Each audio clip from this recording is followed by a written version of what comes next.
आज सुट्टीचा दिवस होता म्हणून आज आम्ही एका ॲडव्हेंचरसाठी निघालो होतो.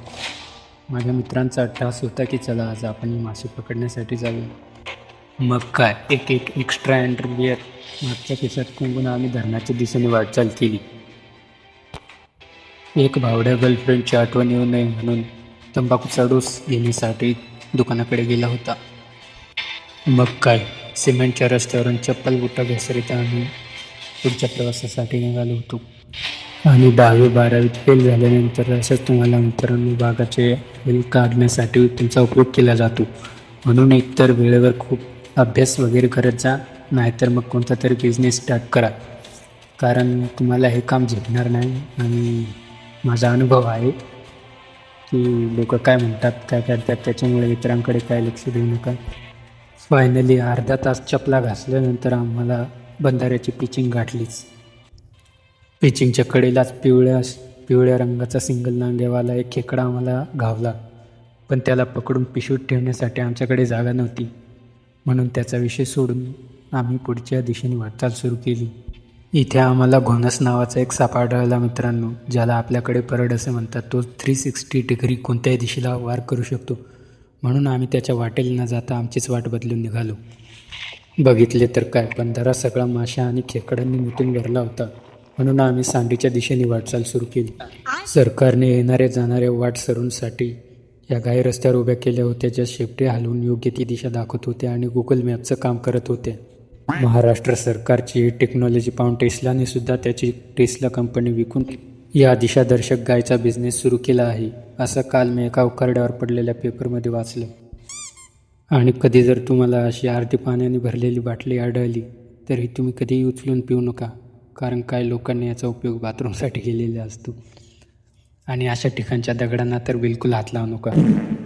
फायनली आम्हाला पालखेड धरणाची पाटी दिसली. ही पाटी त्यांच्यासाठी लावलेली असते ज्यांना धरणात उडी टाकून आत्महत्या करायची असते. त्यांना जास्त त्रास होऊ नये म्हणून ही पाटी लावलेली असते भावना. समोरून एक दिदी स्कूटी चालवून येत होती, म्हणून मी पुलाच्या दिशेने उडी मारून कसा जीव वाचून पळालो. इथं मी धरणाचा गिअर टाकून पाणी काढून देण्याचा प्रयत्न करत होतो, पण पाणीच निघेना.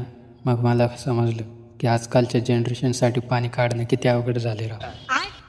इथं बसून आम्ही मासे बघत होतो, पण कदाचित रविवार असल्यामुळं आज मासे पण सुट्टीवर होते की काय राव. वैतागून पुलावरून उडी टाकणारच होतो, पण तेवढ्यात विचार आला की नको, परत माझी गर्लफ्रेंड दुसरा कोणतरी सेट करून घेईल. आणि इथे एकाला पाण्यात भिजवत टाकलं होतं आणि एकाला भिजवून पुलावरच वाळत करून दिलं होतं मित्रांनो.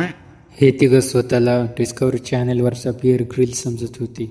या पाण्यात पाय बुडवल्यानंतरच मला कळालं की पाय पार घुटून चालला होता. यांचं तर काय काय गोठलं असेल या तिघांनाच माहिती. इथे या तिघांना एक माशाची डेड बॉडी सापडली होती, म्हणून हे तिघजण डायरेक्ट शेडीच्या रोलमध्ये चालू होती. ती डेड बॉडी पाहण्यासाठी मी पाण्याच्या टँकच्या बाजूला निघालो होतो, पण काय -25 डिग्रीच्या या पाण्यामध्ये माझ्या पायाचे घोटून पार गाठोडे झाले होते मित्रांनो. हे तिघं कंडाळ पसरत होते आणि मी काय सेलिब्रिटीसारखा फक्त त्यांचे व्हिडिओज काढत बसलो होतो. अरे कशाची डेड बॉडी, हा तर बिचारा थंडी गारठ्याच्या गोधडी पांघरून मस्त वरतोंड करून झोपलाय. माझे मित्र उगाच मुक्या प्राण्यांना त्रास देत होते, म्हणून मी त्याला पाण्यात सोडून पुढे निघालो. आणि हा एक पाण्यातला व्हिडिओ बघा आणि माशाचे साल्ट बिल्ट दिसले असतील तर कमेंट बॉक्समध्ये सांगा. आणि परत पुलाच्या दुसऱ्या साईडने कंडाळ्याचा गोंडाळा उगवत हे माझे दोघं मित्र कंडाळा पसरत होते. या दोघं सिंगल मित्रांना का वाटलं नाही लागला मासा तरी एखादी जलपरी तरी लागलच की. फायनली आपल्या कंडाळ्याला मासे लागले आहेत मित्रांनो. आणि याच्याकडे बघा, एवढ्याच बारकाईने आणि जर परीक्षेच्या टायमात अभ्यास केला असता तर आज आमच्यासोबत इथे मासे पकडायला असता का, सांगा बरं मित्रांनो. फायनली मासे धरून झाल्यावर मी बिस्किटांचं क्रीम माझ्या घशात ढोसत घराच्या दिशेने निघालो होतो. मी तर काय मासे खात नाही, पण या पापी मित्रांच्या पापी पोटाचा पापी प्रश्न. मस्त संध्याकाळचं वातावरण झालं होतं आणि इथे टांबुट्याच्या कडे लावून आम्ही चाललो होतो. मित्रांनी एक टांबुट्या आणल्या आणि मला म्हणत होते तू पण कांट करा मागं नको राव, इथं बघ, इथून एक टांबुटी उचलून आण. मग काय लोकांच्या 1200 रुपये कॅरेटने जाणाऱ्या टांबुट्या फ्रीमध्ये खाऊन म्हणालेल्याच शांती भेटली. या शेडनेटाला बघून मला आठवलं की माझं नशीब पण या शेडनेटासारखंच फाटकं राव. मग काय या शिरनेटामधून निघून मी माझ्या मित्रांकडे फ्लॅशसारखा धावत होतो. येणारा एखादा बिबट्या आला म्हणजे करेल माझा कार्यक्रम.